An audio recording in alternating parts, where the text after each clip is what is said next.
Olá, boa noite. Hoje é Dia Nacional do Trânsito e, segundo o Ministério da Saúde, apesar da queda de mais de 25% das mortes nas capitais do país, o Brasil ainda está em 5º lugar no ranking de países com maior número de óbitos no trânsito. Você vai saber mais a partir de agora no Jornal da UFO.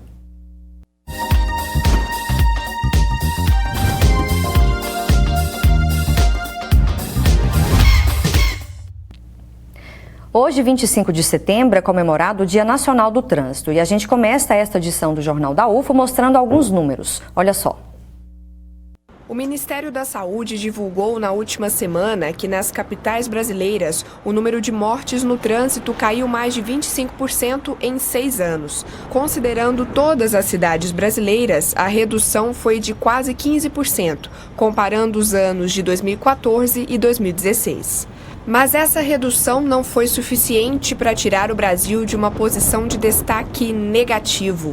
Ocupamos o 5º lugar no ranking dos países onde mais pessoas morrem no trânsito. O dado é da Organização Mundial da Saúde. Minas Gerais foi o estado com mais registros de mortes nas rodovias federais entre 2007 e 2017, segundo a Confederação Nacional do Transporte. No período, quase 15% das mortes nas rodovias federais foram registradas em Minas. Em 2018, 2 leis de trânsito brasileiras completam 10 anos. A Lei Seca e a Lei da Cadeirinha, aquela que tornou obrigatório o uso de assentos específicos para crianças com até 7 anos e meio de idade. Entre 2008 e 2016, caiu em 8% o número de mortes de crianças com até 10 anos no trânsito brasileiro, segundo dados do Ministério da Saúde. A Lei Seca é mais eficiente se existe fiscalização, é o que diz um estudo do Observatório de Segurança Viária. Os números mostram que nos estados brasileiros, onde o trânsito é mais fiscalizado por meio de blitz, o número de acidentes causados pela combinação de volante e bebida alcoólica é menor. Ainda segundo o estudo, para cada 500 veículos que rodam no país, 1 é fiscalizado. Para pedestres e ciclistas, os padrões de multa e fiscalização foram regulamentados em 2017 pelo Conselho Nacional de Trânsito, mas as regras existem desde 1997 em artigos do Código de Trânsito Brasileiro. Além de custar vidas, acidentes no trânsito também custam dinheiro. No ano de 2014, o SUS gastou mais de 1 bilhão e 100 milhões para tratar vítimas desses acidentes, segundo o artigo da Revista de Direito Sanitário da USP. Os dados podem até assustar e indignar, mas é preciso mais do que isso para melhorar o trânsito. Você, como condutor ou pedestre, faz sua parte? Para falar sobre trânsito, nós convidamos a professora da UFO, que é pesquisadora em planejamento urbano e transportes, Denise Labre. Boa noite, Denise. Obrigada pela presença. Boa noite. É muito importante, né, essa discussão, porque a violência no trânsito, apesar de alguns números serem colocados como redução, a gente não tem visto na hora da pesquisa que essa redução. E é preciso, né, fortemente e urgente essa transformação dessa realidade para que a gente reduza os acidentes de trânsito. Muitas questões, né, precisam ser discutidas hoje, né? Vamos ver se a gente consegue falar tudo. Também convidamos o inspetor da Polícia Rodoviária Federal, Fernando Pessoa. Boa noite, agente Fernando. Boa noite, muito obrigado pelo convite e vamos lá à nossa discussão. Vamos inclusive atualizar, né, o dado que foi mostrado na reportagem. Sim. Você estava dizendo que o Brasil já está caminhando para terceiro no ranking de países. Terceiro país com maior causa de acidente de trânsito. O Brasil está chegando já a esse número, vai terminar o ano de 2018 já com esse número cravado já. A gente precisa falar sobre isso, né, Denise? De educação no trânsito, educação para o trânsito. Esses dados que a gente tem mostram que a gente precisa investir muito em educação para o trânsito. Isso. O Brasil assinou junto à ONU, né, um de trânsito na década, né? Propôs na ONU que reduziria 50% dos acidentes de trânsito. Então, a gente não vê essa redução e é preciso, então, trabalhar nesses pilares. A segurança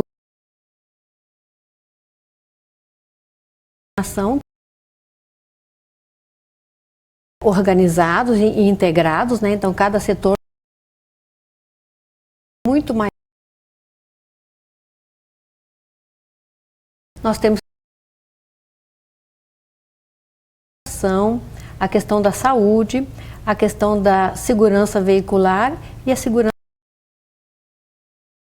trabalhados num conjunto para a gente conseguir reduzir essa questão. Mas um aspecto super um programa nacional, mas é no município que acontece a redução, né?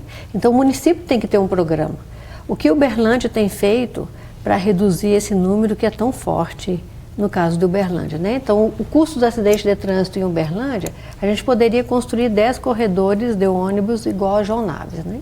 Então para a gente ver, 90% do leito hospitalar na parte de trauma é por acidente com moto, né? Então esse custo todo é muito alto, né? Então existe o custo financeiro, mas existe o custo social quando há uma perda na família ou uma pessoa, né, com um acidente de moto, envolve traumatismo craniano, paraplégico, pessoas que ficam paraplégicas, né, enfim. E que isso vem trazer um transtorno muito grande para a sociedade, no sentido que essa família se desestrutura com um acidente não só da vítima fatal, mas a vítima com severidade alta, né? E falando de causas de acidentes, né, agente Fernando, a gente pode falar do principal, inspetor Fernando, excesso de velocidade, imprudência, no caso, mistura aí de bebida alcoólica, o que está figurando hoje? Bom, as causas de acidente hoje, elas são várias, não tem como a gente chegar e falar assim, é esse o problema. A imprudência, lógico, né? As vias, elas são sinalizadas e é muito comum você ver nas vias, tanto nas vias urbanas quanto nas vias rurais, né? Eu trabalho mais na rodovia, mas as pesquisas que nós fazemos também, elas envolvem os municípios. A pessoa, ela desenvolve uma velocidade excessiva, além que aquilo que a via está marcando, e aí quando ela vê um radar, uma sinalização de radar, ela vai reduzir a velocidade para passar no radar. Então isso é uma forma de imprudência, né? Então, não só isso, o uso de celular, a bebida alcoólica, o excesso de velocidade hoje realmente ele figura entre as maiores causas de acidentes, principalmente com ela é realmente a parte fraca do trânsito, assim como o pedestre também. Então, a gente for fazer uma pirâmide, começa lá no pedestre, é a parte mais fraca, e aí essa pirâmide ela vai ganhando um pouco mais de consistência conforme você vai aumentando as proteções para você, ser humano. E hoje, o excesso de velocidade, o uso do celular e a bebida alcoólica são os 3 rankings maiores que nós temos. Começando aí sim com o excesso de velocidade. Excesso de velocidade, em sequência, nós temos uma briga muito grande entre o uso de celular e a bebida alcoólica. Os 3 aí, né? Os 3. E aí, não é muito difícil você ver as situações nas quais misturam-se os 3 fatores. A pessoa está alcoolizada, aí já está alcoolizada, já não usa cinto de segurança, já não liga o farol do veículo, e aí ela ainda vai usar o celular e vai empreender uma velocidade maior que a via, e aí é onde ocorre um acidente, normalmente são acidentes graves. E falando de excesso de velocidade, tem pesquisas que mostram, né, Denise, que a redução, pouca redução de velocidade já evita muito o acidente de trânsito. Sim, evita além do número, ele reduz a severidade, né? Então nós fizemos uma pesquisa, orientei uma pesquisa de mestrado, onde a gente acompanhou onde estava a fiscalização eletrônica, o que aconteceu, né, após a fiscalização. Então houve uma redução da severidade, mas não houve redução do número. Então, porque o que acontece? A gente pesquisou não só no local da fiscalização eletrônica, porque o mau condutor, o que ele faz? Ele sai do lugar, então ele vai causar acidente no entorno, né? Então isso é muito importante, porque o mau condutor, ele tem uma postura, então isso é o que precisa ser trabalhado, né?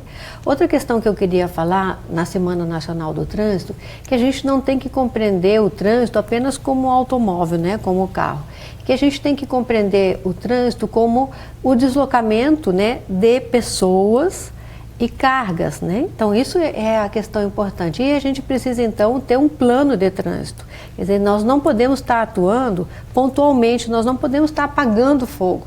Uberlândia, né, e todas as cidades brasileiras precisam, né, ter um plano de trânsito onde as ações são direcionadas para essa redução desse impacto, né, que é o acidente de trânsito, bem como para a qualidade de vida das pessoas, ou seja, nós temos que ter calçadas, porque todos nós, em essência, somos pedestres, né?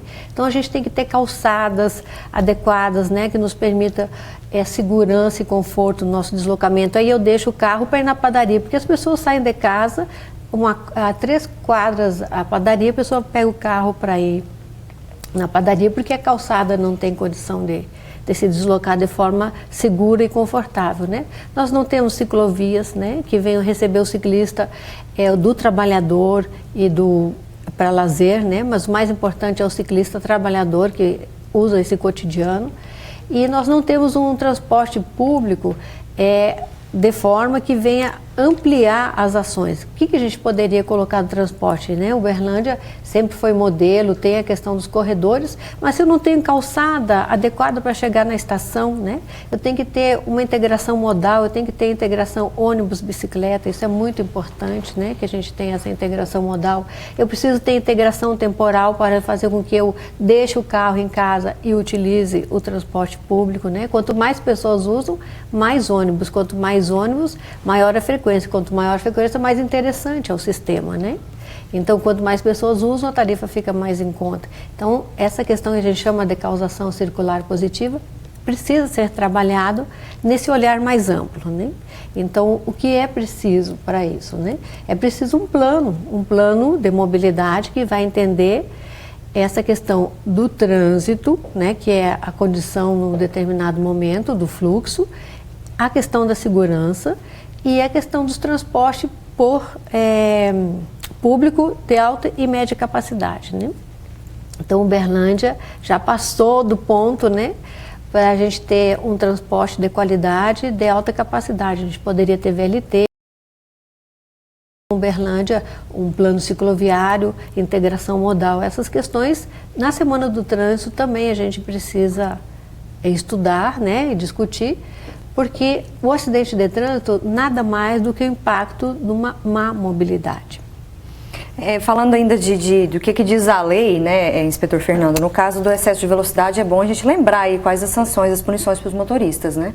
Sim, o excesso de velocidade hoje, tanto na questão do radar móvel, quanto no radar, aquele radar que você vê dentro do ambiente municipal, a pessoa ela vai ser submetida a uma infração de trânsito, vai receber lá uma multa. E essa multa, ela, dependendo da quantidade de velocidade que essa pessoa passar por essa fiscalização, ela pode ter até o direito de dirigir dela suspenso por 12 meses. Né? Você tem um modal que ele trabalha do máximo da via, por exemplo, a via mede ali 100 km, daquele valor ali até 20%, ele responde por uma infração média. De 20% a 50% é uma infração grave. E mais de 50%, ele vai responder por uma infração gravíssima. Essa infração gravíssima, quando ela for virar uma multa, ela vai somar para ele 7 pontos no prontuário, vai multiplicar essa multa por 3, né? Ele vai pagar R$ 293,47 vezes 3. Então, ele vai pagar aproximadamente R$ 1.000. E, além disso, ele vai ter o direito dele de dirigir suspenso, né? Então, ele vai ficar um tempo com essa carteira de habilitação sem poder fazer o uso dela. O Detran vai pedir o recolhimento dessa CNH. Já a gente continua a nossa entrevista. Mesmo com a previsão de tempo nublado, o calorão deve continuar em Uberlândia e em outras cidades da região. Vamos conferir.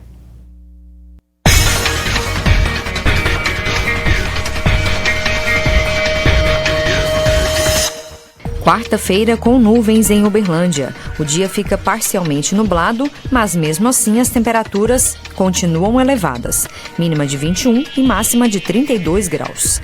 Em Monte Carmelo, o dia também fica nublado e quente. As temperaturas variam entre 18 e 33 graus. Sol entre nuvens em Patos de Minas. Mínima de 21 e máxima de 32 graus. Dia quente e nublado em Tuiutaba. A mínima é de 24 e a máxima pode chegar a 35 graus. Dia parcialmente nublado também em Uberaba. As temperaturas variam entre 21 e 32 graus. Participe com a gente pelo WhatsApp 996397880. Vamos para o intervalo rapidinho e na volta tem mercado de trabalho com oportunidades em Uberlândia. É já já.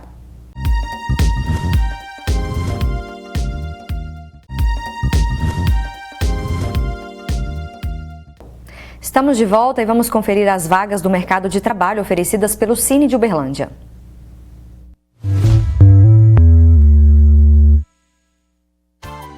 Vaga para torneiro mecânico. A remuneração é de R$ 954.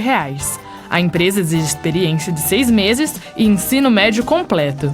Oportunidade para auxiliar de cozinha. Salário de R$ 954. É preciso 6 meses de experiência na área e ensino fundamental completo. Vaga para técnico eletromecânico. O candidato precisa ter experiência de 6 meses e ensino médio completo. A remuneração é de R$ 1.563.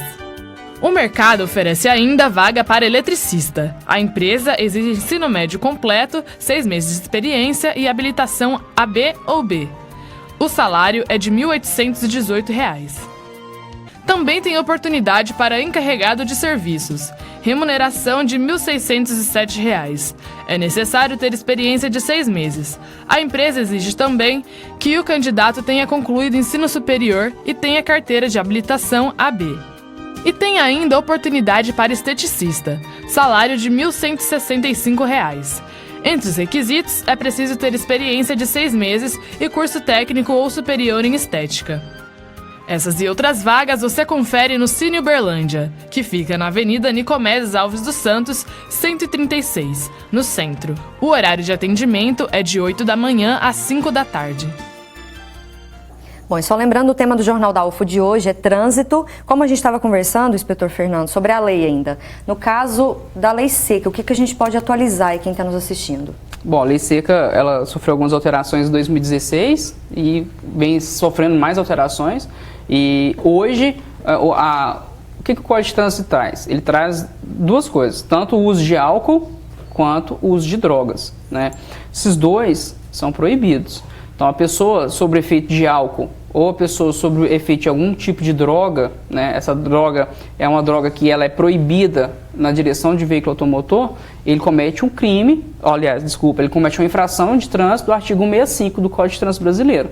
E é realmente assim, um artigo que a gente considera pesado para o bolso, pesado a níveis de punição administrativa, né? Normalmente a pessoa, quando ela entra nessa infração de trânsito, ela vai responder, ela vai ter uma multa gravíssima, né? Então ela vai receber 7 pontos no prontuário e essa multa ela é gravíssima vezes 10.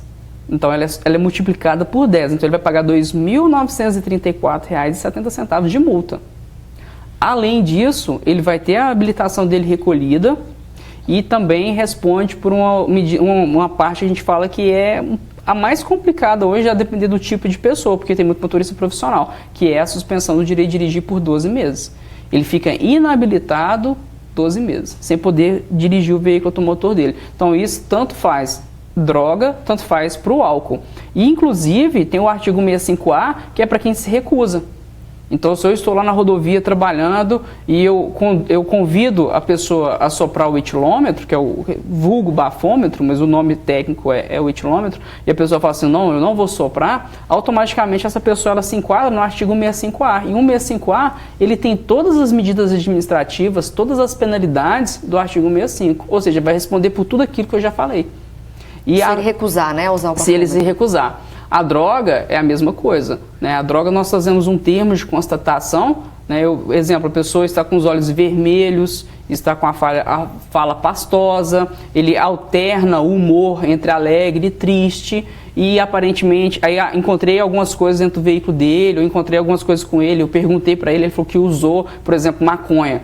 Né? Nesse caso, entra também o artigo 65 na mesma constatação como se fosse o álcool. As mesmas penalidades, as mesmas infrações, as mesmas medidas administrativas do Código de Trânsito. Além disso, tem o problema também, que é o maior, quando essa infração de trânsito, quando a pessoa está num nível de álcool elevado e ela sopra o etilômetro, ele dá um valor muito alto, esse limite, quando ele é alcançado, ele responde por um crime também, que é o artigo 306. Nesse caso, a pessoa ela é encaminhada para a delegacia. Ela literalmente está presa, né? E vai responder sim por um processo penal, vai receber lá a prisão em flagrante junto com o delegado, e aí isso é pior ainda, né? Porque ela vai receber a multa, a parte de trânsito, a parte de infração administrativa, e cumulado a isso, ela vai ter o processo penal, vai ter uma prisão. Então, nessa prisão, ele vai precisar de um advogado, ele vai pagar por um processo, às vezes ele vai precisar pagar por uma fiança. Então, tudo isso se soma. Então, o álcool hoje, realmente, no trânsito, é uma coisa que a pessoa tem que pensar milhões de vezes antes de usar e dirigir. E também não é só pela questão punitiva, que é aquilo que eu estava falando para você antes, né? Hoje as pessoas acham que porque tem um policial tem que usar o cinto. Não é, essa cultura está errada. A cultura é todo mundo dirigir certo. O Código de Trânsito ele foi criado para boa convivência. Então, quando eu bebo, eu não tenho que dirigir. Eu não posso dirigir embriagado. Harmonia no trânsito. Harmonia no trânsito. É uma questão cultural. Né? Eu estou acostumado, eu trabalho em rodovia federal, estou acostumado constantemente com motoristas embriagados que causam acidentes graves com mortes. E muitas das vezes a pessoa que morre não tem nada a ver com quem estava bebendo. E falando em educação no trânsito, uma exposição em Uberlândia foi idealizada para sensibilizar as pessoas sobre acidentes de trânsito. Olha só. Parar alguns segundos nunca foi demais. E se o assunto é sério, aí que vale mesmo um minutinho da nossa atenção. É como a Marielle fez. Viu as fotografias e quis saber o que tinha de diferente ali. Elas são fotos que ela não mostra o impacto, eu falo, o acidente são coisas pequenininhas que a gente percebe que foi um acidente grave, o que repercutiu. As fotos, assim, antes de ler o que estava escrito, eu não fazia ideia do que era. E aí isso chama mais atenção ainda, porque traz a curiosidade de entender o que está sendo retratado. E depois, com o tema das fotos, eu fiquei mais interessada ainda, porque é algo que não é tão abordado na área da fotografia, para ser sincera. E eu acho que conscientiza bastante, é o que me chamou a atenção. Primeiro foi o fato de ter uma exposição, depois cada detalhe e no fim a composição toda chama bastante atenção. Aqui nesse local foi feita uma exposição com fotos que a princípio não chamam tanta atenção, mas se você observar esse anúncio aqui, vai perceber que cada imagem dessa e cada detalhe teve um final trágico. Ao todo são 12 fotos. Elas foram registradas pelo fotógrafo e também agente da Secretaria de Trânsito e Transportes de Uberlândia, Ricardo Borges. O que retrata não são apenas objetos deixados na estrada. As obras vão além disso. Achamos que essa seria uma estratégia para chamar o público. Então, junto com a exposição, fica um agente de trânsito e ele tem nessa oportunidade, nesse momento que a pessoa para olhar, a oportunidade de conversar sobre comportamento seguro, de conversar sobre a questão da imprudência no trânsito e o que ela gera, né, que são fotos de acidentes. Então, é mais uma estratégia pedagógica que a gente usa, visando, então, sensibilizar para um trânsito mais humano e mais seguro. Uma campanha que nós, pedestres ou motoristas, temos que levar para a vida. A gente sempre busca sensibilização, ora por exposição, ora por palestra, campanha, na Transitolândia com criança desde pequenininho. Nosso objetivo é esse, mostrar para todo mundo que todos nós fazemos parte do trânsito. A semana tem esse tema, nós somos o trânsito. Então é tentar, com essas estratégias, buscar um trânsito mais humano, mais seguro para todos nós. E falando de educação no trânsito, professora, você acredita que, como o inspetor Fernando disse, ainda é um problema cultural do brasileiro? Essa questão de usar cinto porque viu o policial ali na frente? O que você pensa? É um problema cultural que tem que ser modificado, né? Então, como eu falo sempre que é urgente essa transformação. Desde o início, né, porque os acidentes de trânsito eles acontecem nos 10 primeiros anos de habilitação, né? Então é o homem jovem nos 10 primeiros anos de habilitação. Então isso tem que continuar. Sempre é importante a gente compreender que a educação é um processo, ele é contínuo, não é uma campanha, né? Não é a semana do trânsito, assim como a Patrícia colocou nessa reportagem, né, a importância de ser um processo contínuo, essa transformação. Nós precisamos mudar de atitude, né? E são várias as ações que precisam para que essa mudança ocorra. Uma delas é a penalização, que a gente fala que o adulto se educa no bolso, mas é pouco falar isso, né? Que através da autuação pelas multas. Esse é um processo de transformação, né? Igual a universidade aqui. Antigamente as pessoas não paravam para a travessia do pedestre, né? Hoje ele tem que parar. O pedestre vai fazer a travessia na faixa. Então essa é uma transformação cultural que ela acontece desde que haja um trabalho contínuo. Então esse é o principal ponto. Nós precisamos compreender, eu sempre falo muito isso, o que é cidade, né? A cidade é para quem? É para o cidadão, né? A cidade é voltada para quem? Para o cidadão, né? Então, se a cidade é voltada para o cidadão, é ele que merece atenção prioritária. Então, a gente precisa fazer essa leitura que o carro, né?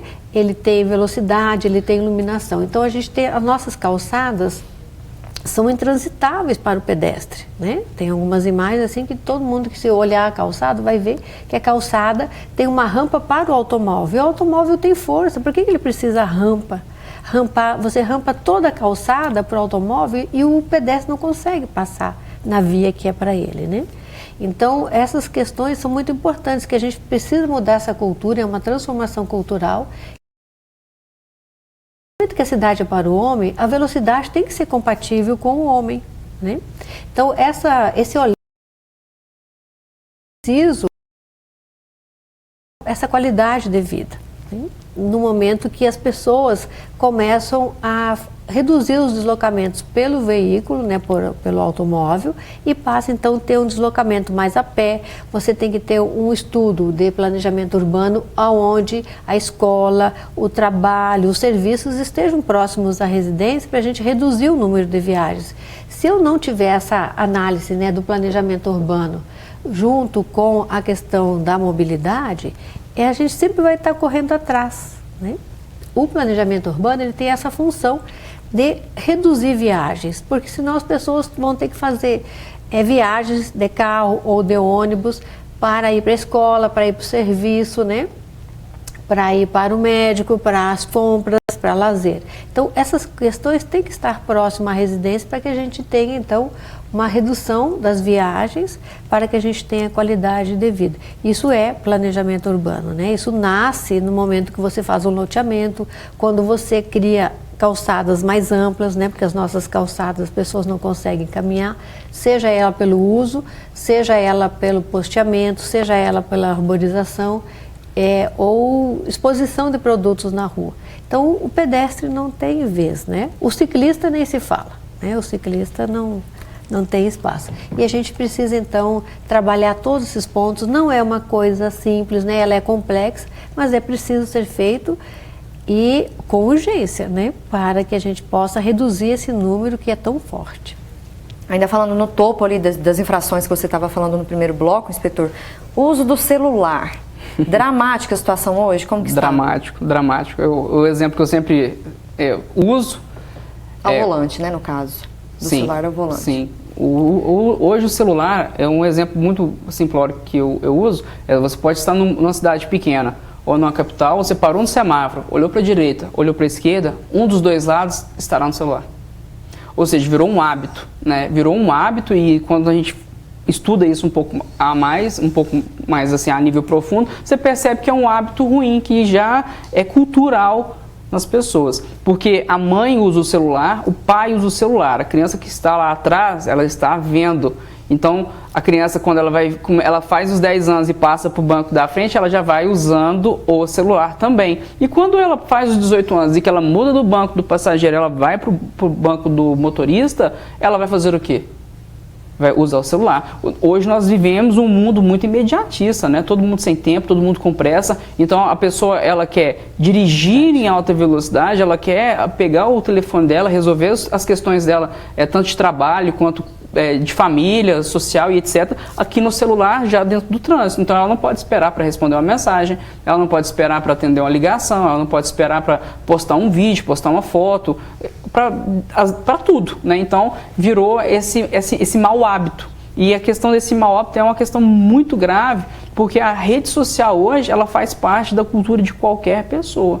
E para a gente encerrar, porque nosso tempo está se esgotando, a infração, nesse caso, para o uso do celular é grave ou gravíssima? Ela é Atualiza gravíssima. Pra gente, gravíssima. Eu acho que 252, parágrafo único, teve uma mudança, é gravíssima. Né? Antes, ela era uma infração há tempos atrás, que passou por um âmbito médio, passou por um âmbito grave, hoje é gravíssima. É o artigo 252, parágrafo único do Código de Trânsito Brasileiro, né? Que é a questão da pessoa pegar o telefone e manusear o telefone durante a condução, é a pessoa pegar o telefone, colocar ele aqui, né? O que pode ser usado o celular? É usar o celular como GPS. Isso aí já tem resolução que trabalha isso. Então, se você tem no seu veículo um suporte ao qual você consegue colocar o seu celular e antes de sair em movimento, você coloca ali o GPS dele para funcionar, você pode usar sem problema. E usar também o Bluetooth para atender as chamadas. Apesar de que alguns especialistas acham que esse Bluetooth para você atender sem tirar a mão do volante e atender o celular, tira a atenção das pessoas. Infelizmente, nosso tempo se esgotou, muita coisa precisa ser discutida, mas em outra oportunidade nós voltamos a conversar. Muito obrigada, viu, professora? Eu que agradeço a oportunidade, dizendo que Uberlândia cresce muito, né, e que a gente precisa, então, cuidar enxergar mais longe em relação ao trânsito de Uberlândia. Obrigada também, inspetor Fernando, pelas informações. Disponha, eu e a Polícia Rodoviária Federal sempre disponíveis aí para o município e para quem precisar para ajudar no trânsito. Amanhã você vai saber mais sobre o Warwick Stephen Kerr, pesquisador brasileiro que morreu no dia 15 de setembro. Kerr foi o primeiro brasileiro a compor a Academia de Ciências dos Estados Unidos e foi quem desenvolveu a espécie de abelha africanizada. O cientista trabalhou em várias instituições, entre elas a UFO. Te espero amanhã. Boa noite.